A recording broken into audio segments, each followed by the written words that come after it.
आज के इस वीडियो में हम हिस्ट्री का फोर्थ टॉपिक जैन धर्म के बारे में पढ़ेंगे। इससे पहले मैंने प्रागैतिहासिक काल, सिंधु सभ्यता और वैदिक सभ्यता को कवर कर दिया है। अगर आपने वो वीडियो नहीं देखी तो हिस्ट्री की प्लेलिस्ट में जाकर ज़रूर देख लेना। आज हम चौथे टॉपिक जैन धर्म के बारे में पढ़ेंगे। वैसे तो हमें वैदिक सभ्यता के बाद महाजनपद काल के बारे में पढ़ना था, पर जो महाजनपद काल है ये टॉपिक काफ़ी बड़ा है, इसीलिए पहले हम जैन धर्म और बौद्ध धर्म को कवर कर लेंगे। इसके बाद हम महाजनपद काल के बारे में पढ़ेंगे। तो आज की इस वीडियो में हम जैन धर्म से रिलेटेड जो भी इम्पोर्टेंट पॉइंट हैं सबको कवर करेंगे और लास्ट में प्रीवियस ईयर क्वेश्चन को भी कवर करेंगे। इसीलिए पहले आप वीडियो को एंड तक देखें और लास्ट में प्रीवियस ईयर क्वेश्चन ज़रूर अटेम्प्ट करें। तो चलिए बिना देरी किए हुए वीडियो को शुरू करते हैं। तो चलिए वीडियो की शुरुआत करते हैं और जैन धर्म के बारे में पढ़ना शुरू करते हैं। तो जैन धर्म के संस्थापक एवं प्रथम तीर्थंकर कौन थे? ऋषभदेव थे। तो इन्हें जैन धर्म का प्रथम तीर्थंकर और संस्थापक माना जाता है, ऋषभदेव को। तो तीर्थंकर का मतलब क्या होता है? तो जो स्वयं तप के माध्यम से आत्मज्ञान प्राप्त करते हैं और जो संसार रूपी सागर से पार लगाने वाले तीर्थ की रचना करते हैं, उन्हें तीर्थंकर कहा जाता है। तो जैन धर्म में 24 तीर्थंकर हुए हैं। उनमें से जो सबसे पहले तीर्थंकर हैं, इनका नाम ऋषभदेव है। तो जैन धर्म में कितने तीर्थंकर हुए हैं? कुल 24 तीर्थंकर हुए हैं। तो क्या आपको 24 के 24 पढ़ने हैं? नहीं, आपको ये 3 याद रखने हैं। एक तो पहले जो जैन धर्म के संस्थापक हैं ऋषभदेव, जिनका प्रतीक चिन्ह कौन सा है? कई बार आपसे एग्जाम में प्रतीक चिन्ह पूछ लिया जाता है कि ऋषभदेव जी का प्रतीक चिन्ह कौन सा है? तो सांड, ये ऋषभदेव का प्रतीक चिन्ह है। और 23वें तीर्थंकर कौन थे? पार्श्वनाथ। पार्श्वनाथ जी का प्रतीक चिन्ह कौन सा है? सर्प का फन, यानी कि सांप का फन। और 24वें जिन्हें वास्तविक संस्थापक माना जाता है जैन धर्म का, वे थे महावीर स्वामी। और इनका प्रतीक चिन्ह कौन सा है? शेर। तो देखिए कुल 24 तीर्थंकर हैं जैन धर्म में। हमें 3 याद रखने हैं, एक पहले, 23वें और 24वें। ये 3 आपको याद होने चाहिए और यही 3 एग्जाम में पूछे भी जाते हैं। पहले थे ऋषभदेव, 23वें हैं पार्श्वनाथ और 24वें हैं महावीर स्वामी। तो जो 23वें तीर्थंकर थे जैन धर्म के, ये पार्श्वनाथ थे और इन्होंने झारखंड के सम्मेद शिखर पर इन्हें ज्ञान की प्राप्ति हुई थी। कहाँ पर? झारखंड के सम्मेद शिखर पर। तो ये आपसे एग्जाम में पूछा गया है कि पार्श्वनाथ जी को कहाँ पर ज्ञान की प्राप्ति हुई थी? तो झारखंड में सम्मेद शिखर पर इन्हें ज्ञान की प्राप्ति हुई थी। और ज्ञान की प्राप्ति के बाद पार्श्वनाथ जी ने 4 नियम बताए थे, जिसे चतुरायन धर्म कहा जाता है। तो ये कौन कौन से नियम थे? पहला, हिंसा न करना। दूसरा, सदा सत्य बोलना। तीसरा, चोरी न करना। और चौथा, संपत्ति न रखना। तो ये चारों नियम बहुत ही इंपॉर्टेंट हैं, जो कि चतुरायन धर्म कहा गया, जिसे पार्श्वनाथ जी ने ज्ञान प्राप्ति के बाद दिया था। हिंसा न करना, सदा सत्य बोलना, चोरी न करना और संपत्ति न रखना। तो 23वें तीर्थंकर के बाद जो अगले तीर्थंकर हुए महावीर स्वामी, जैसा कि हमने पीछे पढ़ा। तो ये ऐसा नहीं है कि जैसे ही 23वें तीर्थंकर खत्म हुए तो तुरंत 24वें तीर्थंकर बना दिए गए। नहीं, पार्श्वनाथ के बाद जब अगले तीर्थंकर बने ना महावीर स्वामी, तो वो 250 वर्ष बाद बने थे। यानी कि जो पार्श्वनाथ जी हैं ये महावीर स्वामी से लगभग 250 वर्ष पहले हुए थे। तो 250 वर्ष बाद महावीर स्वामी जैन धर्म के 24वें तीर्थंकर बने। बहुत फासला इनमें। अगर हम ऋषभदेव जी से देखें, जो कि जैन धर्म के पहले संस्थापक थे, और महावीर स्वामी, इनमें कई हजार सालों का फर्क है। मतलब कि बहुत से वर्षों का फर्क है इनमें। अगर हम 23वें तीर्थंकर में ही देख लें तो 23वें तीर्थंकर के बाद जो 24वें तीर्थंकर बने, इनमें लगभग 250 वर्ष का फासला था। तो ऐसा नहीं है कि 23वें तीर्थंकर जब खत्म हुए तो 24वें तीर्थंकर बना दिए गए। ये मैंने इसलिए आपको बताया है। तो 23वें तीर्थंकर कौन थे? ये पार्श्वनाथ जी थे। उसके बाद आते हैं 24वें तीर्थंकर महावीर स्वामी पर। तो यही सबसे इंपॉर्टेंट है, महावीर स्वामी। तो ये जैन धर्म के 24वें और अंतिम तीर्थंकर महावीर स्वामी जी हैं और इन्हें ही जैन धर्म का वास्तविक संस्थापक कहा जाता है। तो ये जैन धर्म के वास्तविक संस्थापक किसे कहा जाता है? महावीर स्वामी को। अगर आपसे पूछा जाए कि जैन धर्म के संस्थापक कौन हैं, तो वो ऋषभदेव हैं। अगर आपसे ये पूछा जाए कि जैन धर्म के वास्तविक संस्थापक कौन हैं, तो वास्तविक संस्थापक कहलाए महावीर स्वामी जी। तो पहले इनके सांसारिक जीवन के बारे में पढ़ लेते हैं। तो महावीर स्वामी जी का जन्म 540 ईसा पूर्व में कुंडग्राम, जो कि वैशाली में है, वहाँ पर हुआ था। तो देखिए कई जगह पर आप पढ़ोगे कि जो महावीर स्वामी जी का जन्म हुआ है ये 599 ईसा पूर्व हुआ है। तो कुछ धार्मिक किताबों में महावीर स्वामी जी का जन्म 599 ईसा पूर्व लिखा हुआ है। पर जो इतिहासकार हैं, इतिहासकारों का मानना है कि महावीर स्वामी जी का जन्म 540 ईसा पूर्व हुआ था। तो जो इतिहासकारों का मानना है और जो एनसीईआरटी में लिखा है, हम तो वही पढ़ेंगे, क्योंकि अगर एग्जाम में आएगा तो 540 ईसा पूर्व ही आएगा। क्योंकि इतिहासकारों का मानना है कि जो महावीर स्वामी जी का जन्म हुआ था ये 540 ईसा पूर्व में कुंडग्राम में हुआ था। तो महावीर स्वामी जी के पिता का नाम क्या था? सिद्धार्थ। तो जो सिद्धार्थ थे, यानी कि महावीर स्वामी जी के पिता थे, ये कुंडग्राम के ज्ञात्रिक वंश के राजा थे। कौन से वंश के राजा थे? ज्ञात्रिक वंश के राजा थे।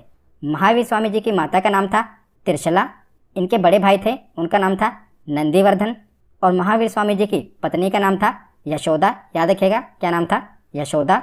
इनकी एक पुत्री हुई, पुत्री का नाम था प्रियदर्शनी, और इनका जो दामाद है यानी कि इनकी पुत्री का जो पति है उसका नाम था जमाली। तो ये आपको याद होना चाहिए, क्योंकि सीधा ही वन लाइनर पूछा जाएगा कि महावीर स्वामी के पिता का नाम क्या था, पत्नी का नाम क्या था, तो याद होना चाहिए। एक बार रिवीजन कर लेते हैं।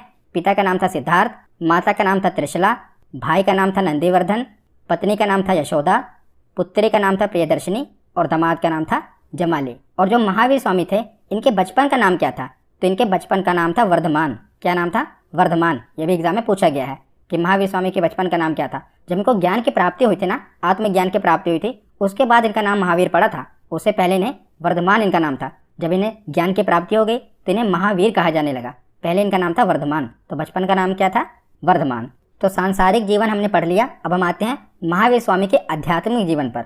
तो महावीर स्वामी ने 30 वर्ष की उम्र में माता पिता की मृत्यु के पश्चात अपने बड़े भाई नंदीवर्धन से अनुमति लेकर संन्यास जीवन को स्वीकारा था। इन्होंने अपने बड़े भाई नंदीवर्धन से आज्ञा ली और संन्यास जीवन को स्वीकार लिया। और 12 वर्षों की कठिन तपस्या के बाद महावीर स्वामी जी को ऋजुपालिका नदी के तट पर और साल वृक्ष के नीचे तपस्या करने के बाद ज्ञान की प्राप्ति हुई। और जो ये ज्ञान की प्राप्ति हुई इसे कैवल्य कहा गया। तो जैन धर्म में जो ज्ञान की प्राप्ति होती है उसे क्या कहा जाता है, कैवल्य कहा जाता है। याद रखिएगा। तो इसकी एक एक लाइन इंपॉर्टेंट है। 12 वर्षों की कठिन तपस्या के बाद महावीर स्वामी जी को ज्ञान की प्राप्ति हुई थी और ऋजुपालिका नदी के तट पर। नदी आपसे पूछी जाएगी कौन सी है, ऋजुपालिका नदी। और अगर वृक्ष पूछा जाए तो वृक्ष कौन सा है, साल वृक्ष। ऋजुपालिका नदी के तट पर और साल वृक्ष के नीचे महावीर स्वामी जी को ज्ञान की यानी कि कैवल्य की प्राप्ति हुई। और जब इन्हें ज्ञान की प्राप्ति हुई तो इसी समय से महावीर स्वामी को अरहत यानी कि पूज्य, निर्ग्रंथ यानी कि बंधनहीन, और जिन यानी कि विजेता कहलाए। और महावीर स्वामी जी के अनुयायी जैन कहलाए। तो महावीर स्वामी जी ने जो अपने उपदेश दिए उसके बाद वो सभी प्राकृत भाषा में दिए। कौन सी भाषा में दिए, प्राकृत भाषा में दिए। और इन्होंने अपना पहला उपदेश राजगीर में दिया, जिसे राजगृह भी कहते हैं, और अंतिम उपदेश पावापुरी में दिया। और जो महावीर स्वामी के प्रथम भिक्षु बने उनका दामाद हमने पीछे पढ़ा था, जमाली, उनके दामाद के बारे में। तो महावीर स्वामी जी का पहला भिक्षु कौन बना, इन्हीं का दामाद जमाली बना। याद रखिएगा। उसके बाद देखते हैं कि जब महावीर स्वामी जी को ज्ञान की प्राप्ति हो गई यानी कि कैवल्य की प्राप्ति हो गई तो इन्होंने कुल 5 नियम बताए, जिसे पंचायन धर्म कहा गया। हमने पीछे पढ़ा था कि जब पार्श्वनाथ जी को ज्ञान की प्राप्ति हुई थी तो उन्होंने 4 धर्म बताए थे, जिसे चतुरायन कहा गया। उसी में इन्होंने एक और ऐड कर दिया, ब्रह्मचर्य। बाकी के 4 नियम वही हैं, बस एक और ऐड कर दिया गया, ब्रह्मचर्य। पहला हिंसा ना करना, दूसरा है सदा सत्य बोलना, तीसरा है चोरी न करना, और चौथा है संपत्ति ना रखना। ये तो हमने पीछे भी पढ़ा, पर इसमें एक और ऐड कर दिया गया, ब्रह्मचर्य। तो ये 5 नियम महावीर स्वामी जी ने बताए। और महावीर स्वामी जी ने त्रिरत्न दिए, जिसे कहा गया सम्यक दर्शन, सम्यक ज्ञान और सम्यक आचरण। तो ये त्रिरत्न महावीर स्वामी जी ने दिए हैं, ये आपसे एग्जाम में पूछे गए हैं। सम्यक यानी कि प्योर। तो अगर मैं आपको बताऊं सम्यक दर्शन में क्या है, तो सम्यक दर्शन में इन्होंने बताया कि जितने भी जैन तीर्थंकर हैं इनके द्वारा बताए गए सभी मार्गों को आपको पूर्ण विश्वास करना है और उनके रास्तों पर चलना है। सम्यक ज्ञान क्या है, तो जैन सिद्धांतों का पूर्ण ज्ञान ही सम्यक ज्ञान कहलाता है। और सम्यक आचरण क्या है कि अच्छे कर्मों को अपनाना है तथा बुरे कर्मों को त्याग देना है। तो ये महावीर स्वामी द्वारा त्रिरत्न दिए गए, सम्यक दर्शन, सम्यक ज्ञान और सम्यक आचरण। तो जो ये जैन धर्म है इसमें ईश्वर की मान्यता नहीं है बल्कि आत्मा की मान्यता है। इसीलिए महावीर स्वामी ने मूर्ति पूजा और कर्म कांड का विरोध किया। महावीर स्वामी ने पुनर्जन्म को माना है और पुनर्जन्म का सबसे बड़ा कारण आत्मा को माना है। याद रखिएगा। तो इसी के बाद 72 वर्ष की आयु में महावीर स्वामी जी की मृत्यु, जिसे निर्वाण कहा गया, 468 ईसा पूर्व बिहार राज्य के पावापुरी में हो गई। कहाँ पर, पावापुरी में इनकी मृत्यु हुई है, जिसे निर्वाण कहा गया 468 ईसा पूर्व। तो महावीर स्वामी जी के निर्वाण के बाद इनके 2 प्रमुख अनुयायी हुए, एक स्थूलभद्र और दूसरे भद्रबाहु। तो जिन्होंने स्थूलभद्र से शिक्षा ग्रहण की उनके अनुयायी कहलाए श्वेतांबर, और भद्रबाहु से जिन्होंने शिक्षा ग्रहण की उनके अनुयायी कहलाए दिगंबर। तो श्वेतांबर यानी कि इन्होंने श्वेत वस्त्र धारण किया, तो श्वेत वस्त्र धारण करने वाले श्वेतांबर कहलाए, और दिगंबर यानी कि नग्न रहते हैं तो नग्न रहने वाले दिगंबर कहलाए। तो जो स्थूलभद्र के अनुयायी हैं ये श्वेतांबर हैं और भद्रबाहु के अनुयायी हैं ये दिगंबर हैं। इनके बीच में जो डिफरेंस है अभी मैं आगे आपको बताऊंगा। बस अभी आप इतना जान लीजिए कि महावीर स्वामी जी के निर्वाण के बाद उनके 2 प्रमुख अनुयायी थे, स्थूलभद्र और भद्रबाहु। जो इनके आगे शिष्य हुए, एक के श्वेतांबर कहलाए और दूसरे के दिगंबर कहलाए। तो आगे देखते हैं। तो अभी हमने पीछे पढ़ा स्थूलभद्र और भद्रबाहु के बारे में। तो स्थूलभद्र और भद्रबाहु ये दोनों ही मगध महाजनपद में आगे अपना प्रचार प्रसार कर रहे थे जैन धर्म के बारे में। तो महाजनपद वाली वीडियो में हम महाजनपदों के बारे में पढ़ेंगे। अभी आप बस इतना जान लीजिए कि मगध महाजनपद में ये दोनों अपना आगे प्रचार प्रसार कर रहे थे। पर क्या हुआ कि मौर्य काल में 12 वर्ष का भीषण अकाल पड़ा, जिसके कारण क्या हुआ कि जो भद्रबाहु हैं ये अपने अनुयायियों के साथ दक्षिण भारत के कर्नाटक चले गए। जो स्थूलभद्र हैं वो वहीं पर रुक गए, पर जो भद्रबाहु हैं ये अपने अनुयायियों के साथ दक्षिण भारत में कर्नाटक चले गए। और उन्हीं के साथ जो मौर्य साम्राज्य के राजा थे चंद्रगुप्त मौर्य, ये भी भद्रबाहु के साथ आ गए, क्योंकि जो चंद्रगुप्त मौर्य हैं इन्होंने भी जैन धर्म अपना लिया था और भद्रबाहु के शिष्य बन गए थे। तो चंद्रगुप्त मौर्य भी इन्हीं के साथ आ गए और इन्होंने कर्नाटक के श्रवणबेलगोला में संलेखना विधि के द्वारा अपने प्राण त्याग दिए। किसने प्राण त्याग दिए? चंद्रगुप्त मौर्य ने। चंद्रगुप्त मौर्य ने संलेखना विधि के द्वारा कर्नाटक में ही अपने प्राण त्याग दिए। तो ये आपसे पूछा जाता है कि किस सम्राट ने संलेखना विधि द्वारा अपने प्राण त्याग दिए? तो चंद्रगुप्त मौर्य ने। तो ये संलेखना क्या है? तो संलेखना एक तपस्या है। संलेखना विधि जैन धर्म में मुक्ति पाने की एक विधि है, जिसमें क्या किया जाता है? बहुत ही कठोर तपस्या है। इसमें अन्न और जल को त्याग दिया जाता है और अपने शरीर को कष्ट देकर खत्म कर दिया जाता है। तो यह संलेखना विधि, और इसी विधि के द्वारा चंद्रगुप्त मौर्य ने कर्नाटक के श्रवणबेलगोला में अपने प्राणों को त्याग दिया।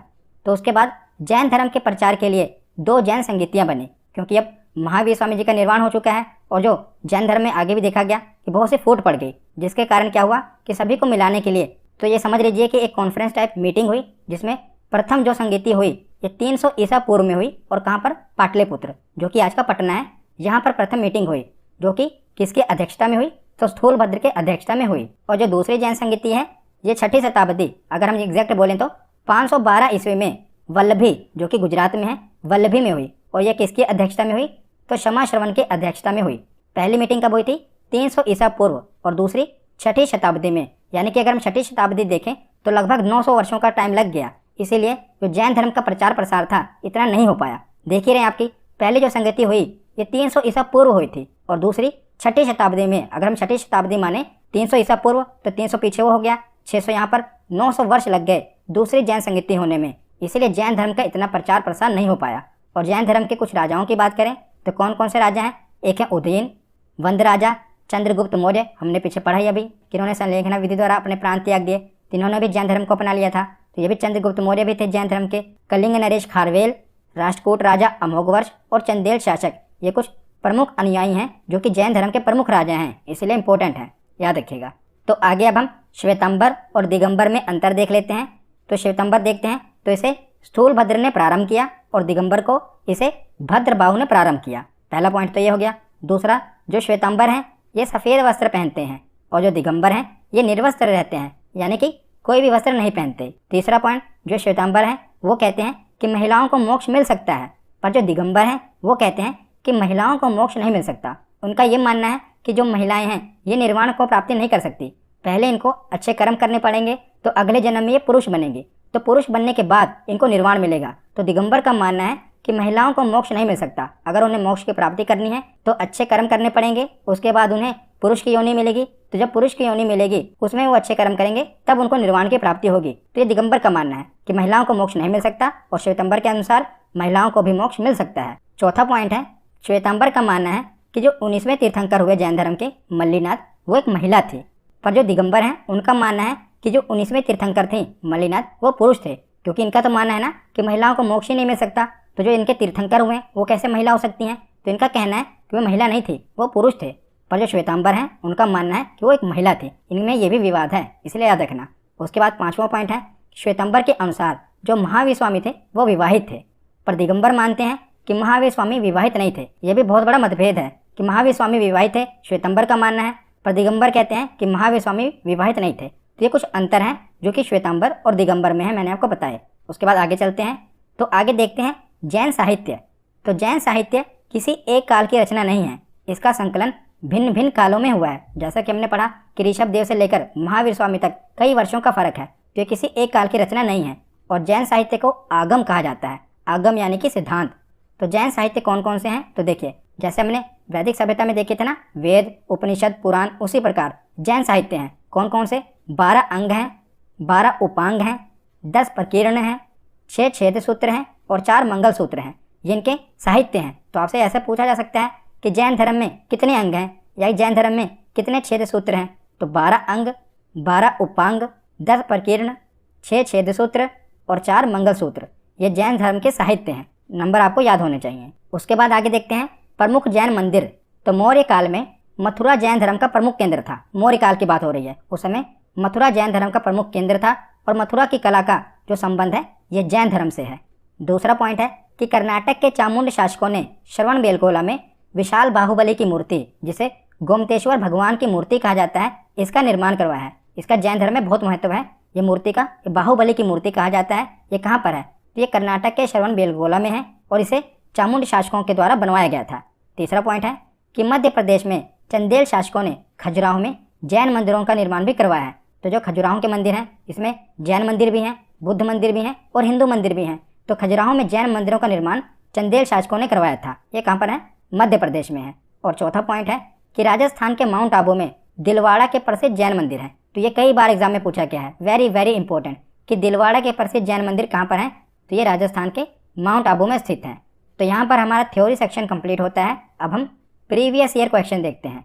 तो पहला प्रश्न है कि जैन परंपरा के अनुसार जैन धर्म में कुल कितने तीर्थंकर हुए हैं? तो कुल कितने तीर्थंकर हुए हैं? तो इसका सही जवाब क्या होगा? ऑप्शन सी, 24 तीर्थंकर हुए हैं। अगला प्रश्न है कि जैन परंपरा के अनुसार महावीर स्वामी कौन से तीर्थंकर थे? तो महावीर स्वामी आखिरी तीर्थंकर थे। ऑप्शन डी, 24वें तीर्थंकर थे। अगला प्रश्न है कि जैन धर्म में पूर्ण ज्ञान के लिए क्या शब्द प्रयोग किया गया है? तो जब पूर्ण ज्ञान मिल जाता है, आत्मज्ञान हो जाता है, उसे क्या कहते हैं? कैवल्य। ऑप्शन सी इसका सही जवाब होगा। अगला प्रश्न है कि भगवान महावीर स्वामी का प्रथम शिष्य कौन था? तो उन्हीं का दामाद था जमाली। ऑप्शन ए इसका सही जवाब होगा। अगला प्रश्न है कि निम्नलिखित में से किस नगर में प्रथम बौद्ध संगीति सभा आयोजित की गई थी? तो ये ऑप्शन सी, पाटलिपुत्र में आयोजित की गई थी। अगला प्रश्न है कि भारत के किस भाग में जैन धर्म का दिलवाड़ा मंदिर स्थित है? तो बताइए किस भाग में जैन धर्म का दिलवाड़ा मंदिर स्थित है? तो इसका सही जवाब होगा ऑप्शन डी, माउंट आबू। अगला प्रश्न है कि महावीर स्वामी जी का जन्म कहाँ हुआ था? तो महावीर स्वामी जी का जन्म कुंडग्राम में हुआ था। ऑप्शन ए इसका सही जवाब है। अगला प्रश्न है कि जियो और जीने दो ये किसने कहा? तो ये भी महावीर स्वामी जी के वाक्य हैं, जियो और जीने दो। अगला प्रश्न है कि श्रवणबेलगोला ये कहाँ पर स्थित है? तो यहीं पर चंद्रगुप्त मौर्य ने संलेखना विधि द्वारा अपने प्राण त्यागे थे और यहीं पर भगवान गोमतेश्वर की मूर्ति है। तो ये कहाँ पर है? कर्नाटक में है। ऑप्शन ए इसका सही जवाब होगा। अगला प्रश्न है कि महावीर स्वामी जी की माता कौन थी? तो महावीर स्वामी जी की माता का नाम है त्रिशला। ऑप्शन सी इसका सही जवाब होगा। अगला प्रश्न है कि जैन धर्म के संस्थापक कौन है? ध्यान से सुनिएगा, यहाँ पर क्या लिखा हुआ है? जैन धर्म के संस्थापक कौन है? तो ये हैं ऋषभदेव। ऑप्शन डी इसका सही जवाब होगा। अगर ये प्रश्न होता कि जैन धर्म के वास्तविक संस्थापक कौन थे, तो है महावीर स्वामी। पर अगर पूछा जाए कि जैन धर्म के संस्थापक कौन थे, तो वो पहले तीर्थंकर होंगे ऋषभदेव। ऑप्शन डी इसका सही जवाब है। अगला प्रश्न है ज्ञान प्राप्ति से पूर्व महावीर जी का नाम क्या था? तो ज्ञान प्राप्ति से पूर्व इनका नाम था वर्धमान, और जब इनको ज्ञान की प्राप्ति हुई तो इनका नाम पड़ गया महावीर। पहले क्या था? वर्धमान। तो ऑप्शन सी इसका सही जवाब होगा। तो आज के ये वीडियो यहीं पर